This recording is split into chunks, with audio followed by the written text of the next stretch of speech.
If you're anything like me, you understand that pressure changes how people communicate. In the calm of planning, messages sound perfect. But in the heat of a board meeting, a company all hands, an investor pitch, or media interview, clarity simply vanishes. It feels like your words scatter all over the place. The point you want to make drifts away, and the people you're communicating with end up confused. This happens not because your ideas or strategy are weak, but because the message wasn't engineered for the moment. Look, when you walk into a high stakes moment, you don't have 45 minutes to explain your point. You have 45 seconds before people decide whether to believe and follow you or completely tune out. I'm Ben Rosner, and for the past 15 years, I've helped leaders from military generals to Fortune 500 CEOs to founders of fast growing startups prepare for those exact moments. Not by giving them scripts, but by teaching them how to architect clarity so their message lands every single time, no matter how much pressure they're under. This is part 5 of my 6-part series on the executive communication system, the model I've built to help leaders align teams, inspire confidence, and drive action at scale. And today, we're breaking down what I call message architecture, the framework for designing a clear, powerful message in 30 minutes or less. You'll learn the same process I use with CEOs before board presentations, founders before investor calls, and executives before company all hands and high stakes interviews. So your message lands cleanly, confidently, and exactly as you intended. Because here's what most leaders do: they underprepare the clarity of their message and delivery. They fill slides with information, not meaning. And when the pressure hits, they talk at people instead of moving them. And after today, that stops. You'll know how to build a message that connects, convinces, and drives action without rambling, speaking in nonstop jargon, or second guessing whether you're actually being effective. So let's get into it. This is message architecture: how to build clarity under pressure and communicate with precision when it matters most. So, up until now, everything we've really done is to work on what I call deep systems building. So, we've had the org echo audit, which is where we check, where do I have gaps in the organization? Where are there moments where the clarity that I want to communicate isn't translating to different leaders, individual contributors, or teams across the organization, despite perhaps having that at the executive level? So that's one of them. Another one is the cascade system, which is the method by which we communicate and have messages flow from the top at the leadership level all the way down to the individual contributor, and for us to also hear back what is going well, what is not going well. That is another deep system. And of course, we've had the narrative blueprint, which is how do we even create a corporate narrative in the beginning that really aligns teams, earns trust, and resonates with the market. But now we want to transition to not these deep systems building moments, but rather how do we create structure and clarity in high stakes moments? So, in moments where you don't have all the time in the world, but really you have maybe 45 seconds, a minute to really capture somebody's attention, but that moment demands the same level of obsession around clarity and obsession around ensuring that people really understand what it is that you want from them. And so this is for when out of nowhere, maybe in 30 minutes, you have an all hands. You might have strategic partner meetings. Perhaps it's a board presentation. There's just one part of it, because obviously people prepare very well for board presentations, but it's not having that one clarity around a point you want to make, or to capture the entire reason that you're there, or what you want someone to take away from the next hour or two that you're going to meet. It could be in moments of crisis, or where there's an issue that arises at the company, whether it's because of an employee issue, a product not going well, or something with from the outside, whether it's the market communicating that an issue has gone awry. So that's incredibly helpful for those moments, because certainly in issues in crisis, I can tell you don't have a lot of time to respond. Media interviews where you're about to meet with someone and you really don't have a lot of time to communicate your primary point. And then investor meetings, very similar to the board in the sense that you want to be able to get your point across really quickly and with full clarity. So this is a framework you can use for all these moments and more in times where you don't have all the time in the world to prepare.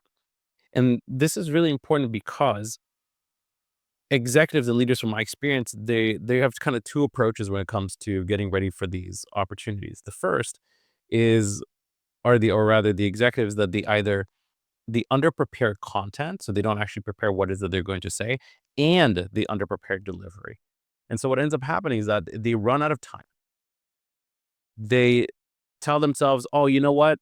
I'm just gonna speak from the heart or from the gut because, I couldn't figure out how to put the 30 minutes aside that I needed to do this." And in fact, I just met with a CEO recently in the technology space, and he would tell me like, "Oh, Ben, I get it. Like I have company all hands every month, but I just can't find the time to prepare for these things. And so I don't actually get everybody aligned. I don't totally communicate with the clarity that I need to every time that I speak in front of them. And I know I should, but I just don't. So I just kind of speak off the cuff, speak from the heart, and hopefully people understand me that way. Although I do get that maybe if I put the time aside, I would sound better. No shit. But that is one of the reasons or the excuses that executives tell themselves, like, I just don't have time for this. I have so many competing priorities. There's so much that I have to do. In other moments, could be the same person, but I can tell you that I've also seen where people conflate experience with preparedness, meaning, oh, I have a C-suite title. I have a founder title. I'm the CEO. I've been doing this for 5, 10, 15, 20, 25 years. So I should be able to communicate really clearly. This should be part of my job. But that's not the same thing. That's conflating experience with the readiness for the moment. And those are two distinct uh, aspects. Not to mention that I think too often people view communication in binary terms. Either you're a good communicator or not a good communicator, you were clear or you weren't clear. But from my perspective, communication is a continuum, meaning how good of a communicator are you? How clear were you in that moment? And that's why, regardless of your title or how long you've been doing the job or that you've been in that position, it's not the same as readiness. And it's not the same as being ready to leave people the clarity that they need. And the last thing that I've seen happen is that they treat the stakes at hand just like any other meeting instead of the important moment that it is. It's not every day you have all hands. It's not every day you have crises or issues or investor pitches. And so to treat that moment just like any other meeting that you have is what sets you up for failure. Because that means you don't bring the rigor necessary. You don't think about the quality of information you're going to be conveying. And you don't prepare to deliver it in a way that's actually going to be memorable for people. And so that's why you have this issue where people underprepare the content and they underprepare the deliver.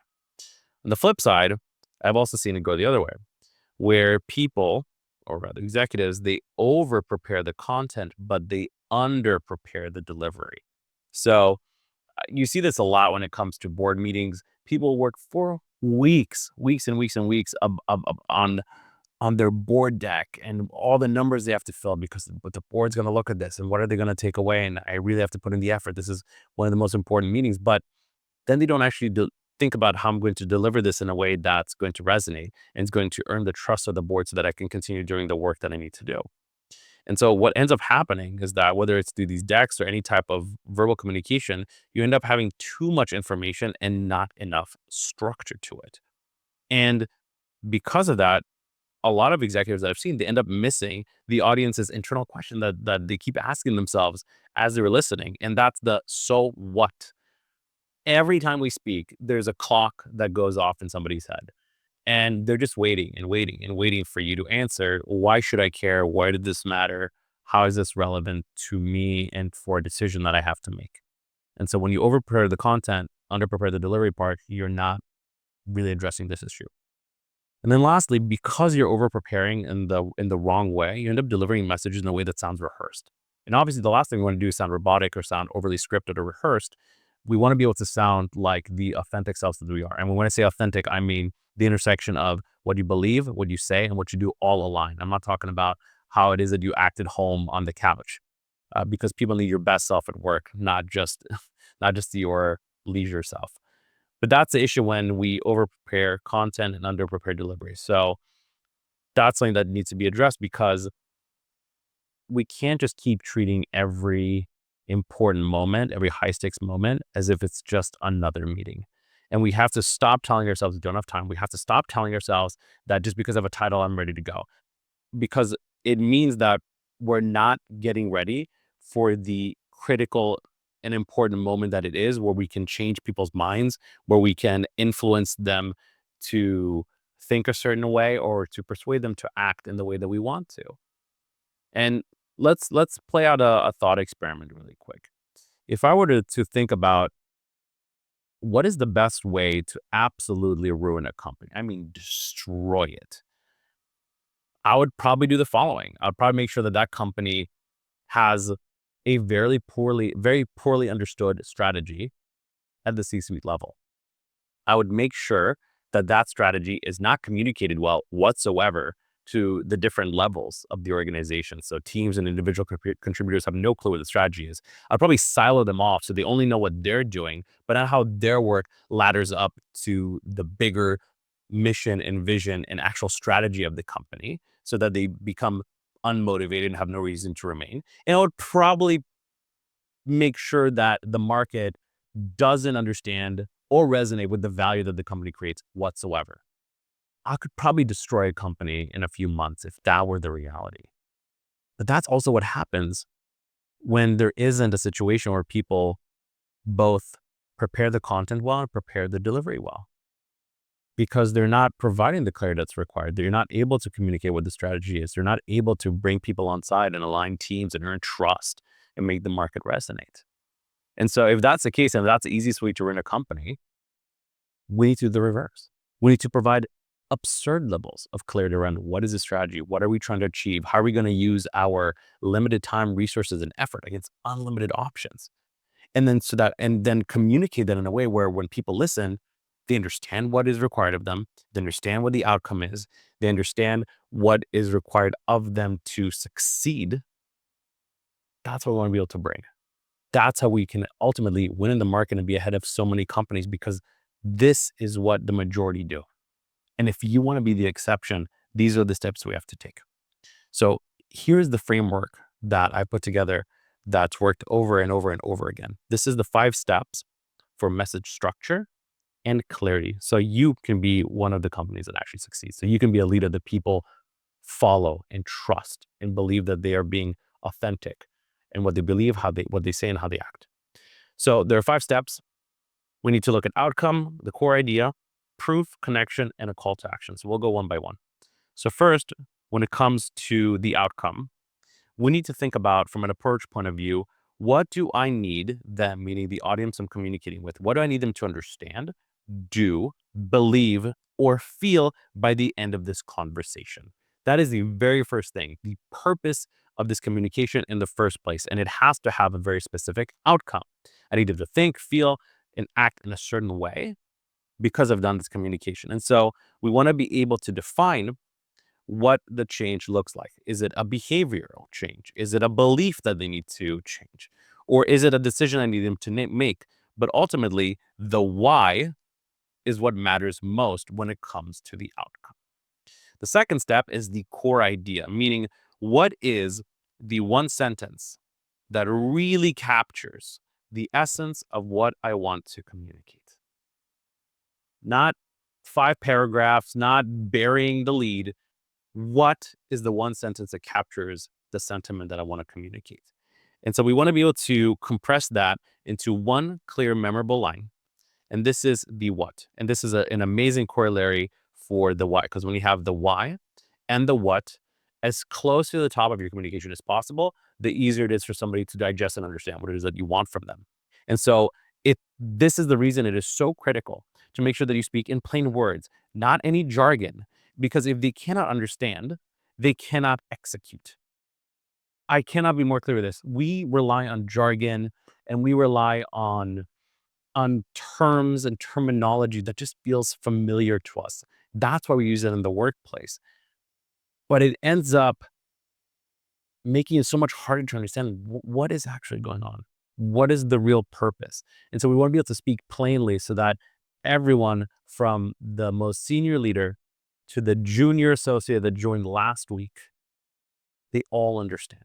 That's when the core idea is going to be communicated incredibly well. The third step after we have the outcome and the core idea is proof. And so we need to look at what are 1 to 3 points from data or examples that we can point to that actually prove out the core idea that we're trying to communicate. And so what ends up happening is that when we provide proof of what's taking place or reasons or examples of why we're making a change, we end up creating credibility anchors. And so they show and demonstrate objectively, this is important from an objective point of view, why someone should believe what it is that you're saying. Because naturally, we're all very skeptical people.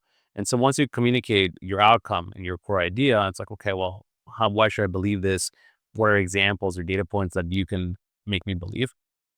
Once that happens and you're like, okay, I understand this logically, I understand this from an objective point of view, we move on to the connection, which is how do we make this real for somebody?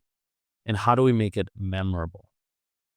And we want to be able to do this because this is the moment where we make the message land emotionally as well as logically.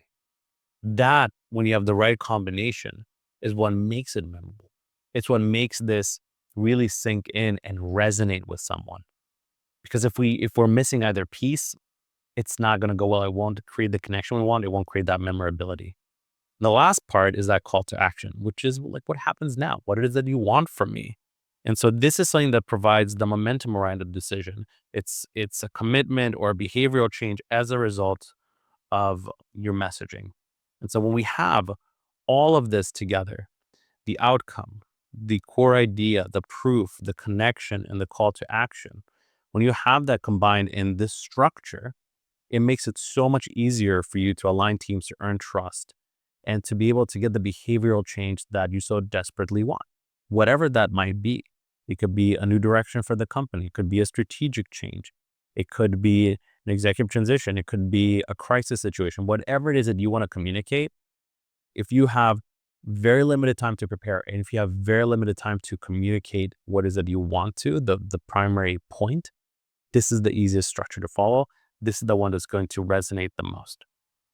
Once we have the structure in place, we need to think about the 3 lenses uh, by which we evaluate and do what I call a clarity check. So we always need to think about the audience, the business, and human lenses. So from an audience lens, to make sure that everything I've just said makes sense and I'm really hitting the points that matter, I need to think about who I'm speaking to. What is it that my audience cares about, fears, or must decide? So, am I speaking to investors where I need them to decide whether to invest at all? Am I speaking to the board who may need to decide whether I'm allowed to continue on the strategy that I am? Am I speaking to employees where I need them to take a certain action? What do they care about? What do they fear? What do they need to decide when they listen to me? That is a critical point that needs to come across and something for us to lens check because the audience matters incredibly. And then we need to think about the business, which is what advances the strategy. So, how can I communicate to them how this ladders up to how we use our limited time, effort, and resources so that we can go from point A to point B? Because there's a million things that you can do, but strategy is all about saying, okay, we literally could do everything under the sun, but we don't have all the time, money, and resources. So, what do we do? Where do we narrow so that we can achieve the mission for the company? And so we need to be able to help them understand what is the strategy around what it is that we're doing. It's a business side. And then lastly, the human, which is what makes this matter to people? Like, why should I care? I'm an employee. I'm an individual contributor. I'm an investor. I'm someone who's part of the media. Why should I care about what it is that you're trying to communicate, right? The stack of the 5 steps, this message that you're putting together. Why should I care at all? When you have all of these in alignment, you understand um, what matters to people, who the audience is. When you understand that we need to be able to convey certain business principles to them. And when we understand how we make this matter to the person we're speaking with, that's when we have perfect alignment. And the thing is, every great message sits at the intersection of these 3 lenses. And if we miss even one of these, we end up sounding robotic, meaning overly rehearsed. We end up being irrelevant because I don't know why this applies to me and why I should care. or it sounds insincere because we're really not considering the human part of it. But when these all come together, that's how we win. So let me show you an example of that we can, let's say, like an all hands, where you have an executive that is introducing a new AI tool. It's something that's now going to be used as part of the company. So how do I communicate this new approach that we're going to take at the firm, and how do the 5 steps apply in the way that I'm going to communicate here? So we'll go again step by step as we always do. And the colors, by the way, if you'll notice here on this part of the message, they perfectly align with the color scheme for the 5 steps. So when you're going and doing this for yourself, you can easily put one against the other and we can follow along. So here we are. We're going to be introducing a new AI tool at the company. So we need to start with the outcome. What is going on? Why is this important? So today marks a turning point in how we collaborate and deliver for our clients. That's what's going to happen. There's going to be a massive shift in how it is that we work together as a company, and how this is going to translate for what's going to take place for our customers. It's going to improve for them. That's the outcome here. Then we have the core idea, which is that we're introducing a new AI project management tool. This is really important now, not to replace our people, but to make every team exponentially faster and more effective. That is the core reason we're doing this. The outcome we want is to improve and change the way we collaborate so that clients have a better experience. And the core idea is for us to become exponentially faster and more effective. We've now introduced this within the first 2 sentences of the entire message we want to convey. And so now somebody understands why this is important and how we're going to go about doing so.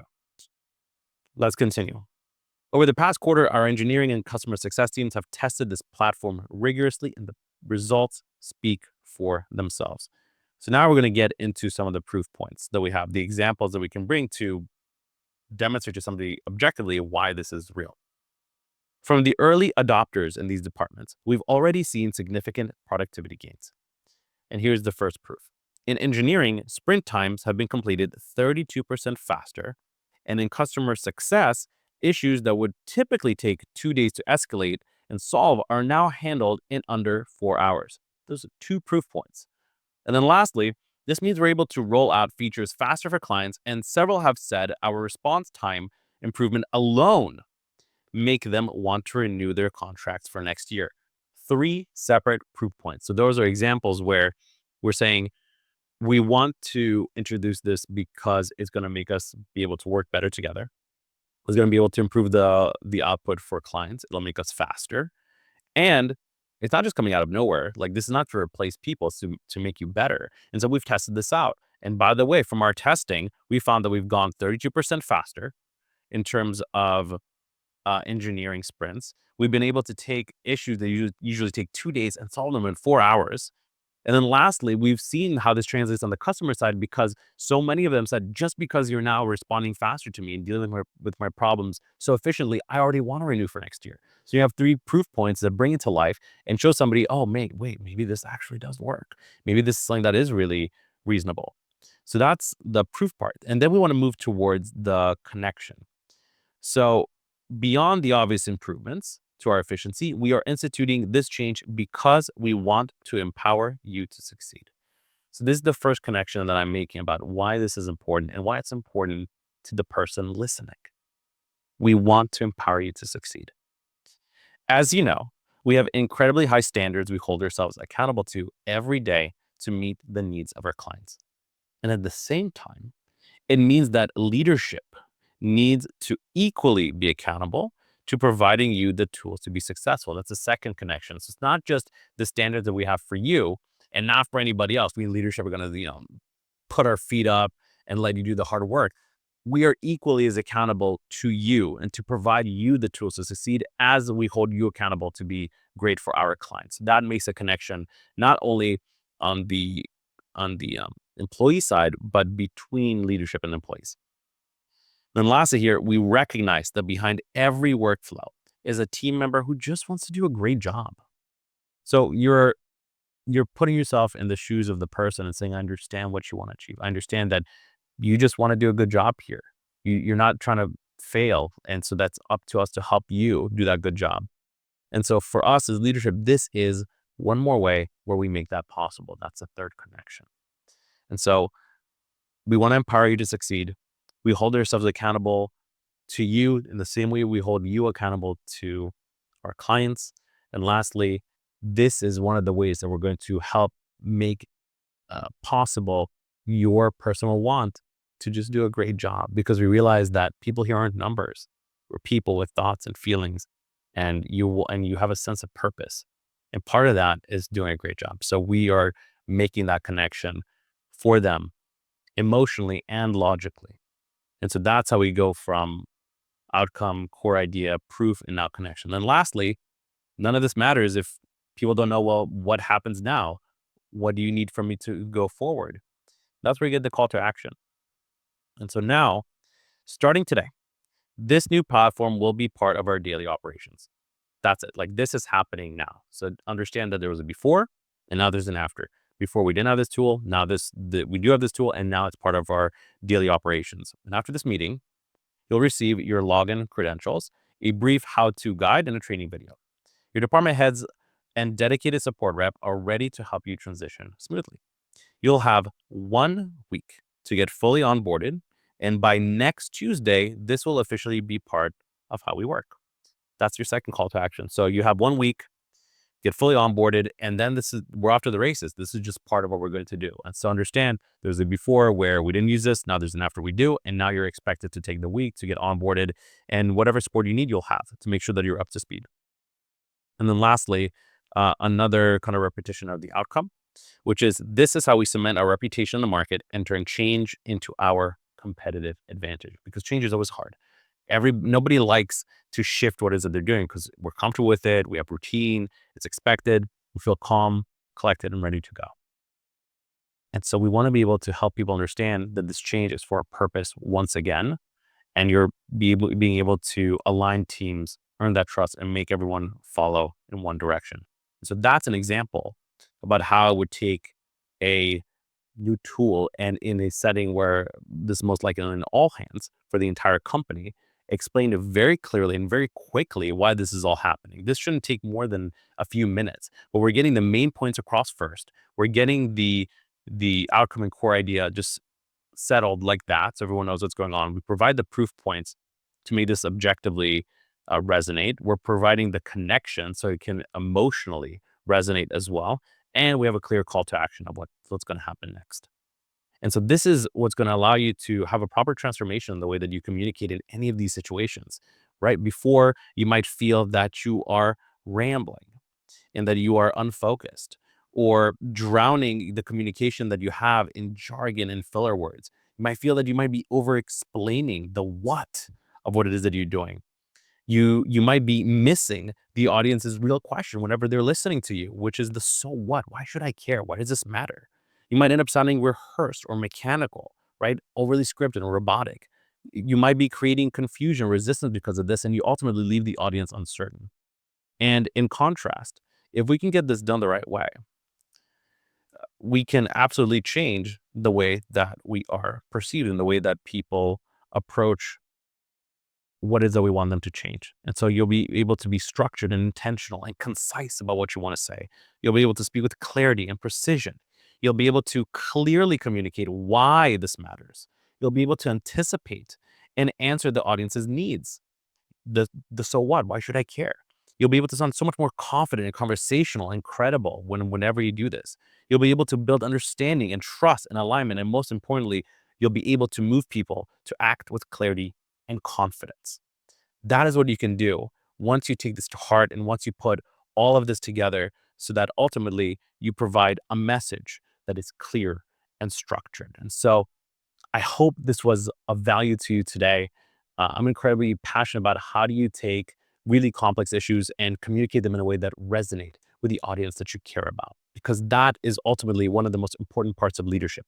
And so if you feel that you're stuck in this and that you're in that before part of that T chart, where it's hard to communicate, you're not sure what to do, reach out to me on Instagram. You can send me the number 313. You can reach out to me on LinkedIn, have the link below for that. And until next time, keep leading with clarity.